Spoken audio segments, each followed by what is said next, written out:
Have you ever looked at something and wondered what it would be like to climb it? Did you ever hop around your living room pretending that the furniture was the only safe place to stand? If so, then I have the game for you. Hello everyone, I'm Just Graham, and today I'd like to talk about hot lava. Let's dive in. First, what does this game do well? Well, it's a first-person platformer, and normally complaints with first-person platformers revolve around how it's hard to tell where you're going and the jumping doesn't feel very good. So one thing I feel that this game does very well is, while it doesn't completely address those concerns, it does it better than any game I've played.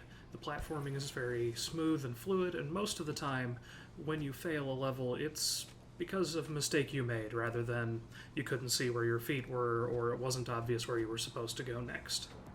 Secondly, I love this game's 80s cartoon aesthetic. I grew up in a time where you could catch reruns of old 80s Saturday morning action cartoons on TV pretty easily, so it was a large part of my childhood. And seeing a game that takes that aesthetic and uses it in just such an obviously caring way was really neat for me. And lastly, the community support in this game is fantastic. There are a lot of creators out there making levels for the game, and the developers themselves are even taking the best of those and releasing them into the game itself as official content. So, with all of those things that it does well, why don't we take a look at what it could do better? One thing that I feel it could do better in is some of the controls don't work how you may want them to for a game like this. What do I mean by that? One thing every time I've played through this game that I've wanted is something like a double jump. So if a jump doesn't go exactly how I expect it, or maybe I miscalculate, it's a chance for me to correct and potentially save a good run. Of course, as I was writing this review, they announced a new patch that introduces a character that does in fact have that. So maybe this is a little less so going forward. I guess we'll see when it actually comes out.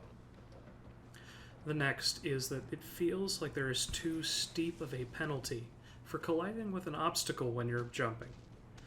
When you hit an obstacle mid-jump, one of two things is going to happen. You are either going to lose all of your momentum, which can range from a minor inconvenience to a run-ending fall into the lava, or even worse, you will have momentum on your character in the complete opposite direction that you hit the obstacle, which definitely will end your run. This is very frustrating to play around, so I feel like they could reduce the penalty for colliding with an obstacle, and it would make the levels a lot less frustrating when they're very challenging. Next, no chase levels. I'm sure there are some people out there that enjoy these quite a bit, but for me, in my experience, I felt that they are just purely worse versions of the normal levels, and the game really doesn't need to have them. Speaking of things that the game doesn't really need to have, did a game like this really need a dark, complex story in the background?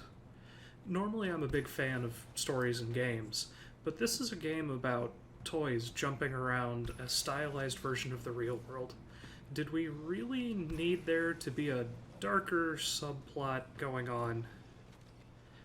Personally, I think no.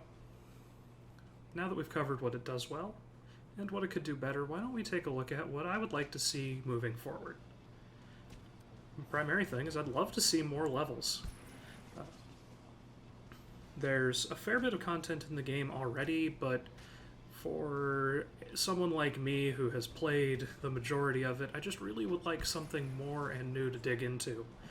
The community levels help with this some, but I really want more developer-created levels. And also, I would love to see this game get a sequel. It doesn't even have to be specifically tied into this same idea of jumping around the real world, but the floor is lava. Imagine, if you will, maybe you're in an Indiana Jones style game where you're running through these ancient ruins, doing the same kind of platforming but in a more fantastical setting. I think that would be a lot of fun, so hopefully if the developers ever do make another game like this, they loosen the restrictions on themselves and have a bit more fun with it.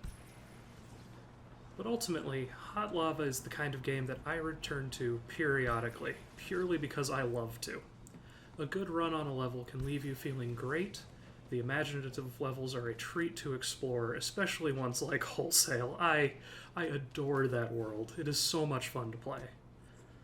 And the game offers plenty to dig into for players of all skill levels. If you're not very good at the game, you can just play the levels casually and have fun doing that. Or if you want more of a challenge, you can even go into the Master Class or Parkour Island and get a really challenging level to bite into. So, if you left something like Mirror's Edge wanting more, or you just want to relive a childhood fantasy, give the game a try. Thank you all for joining me today. Consider hitting that like button if you enjoyed the video, and subscribing to my channel where you can find the rest of the nonsense I get up to. Once again, I'm Just Graham, and I'll see you next time.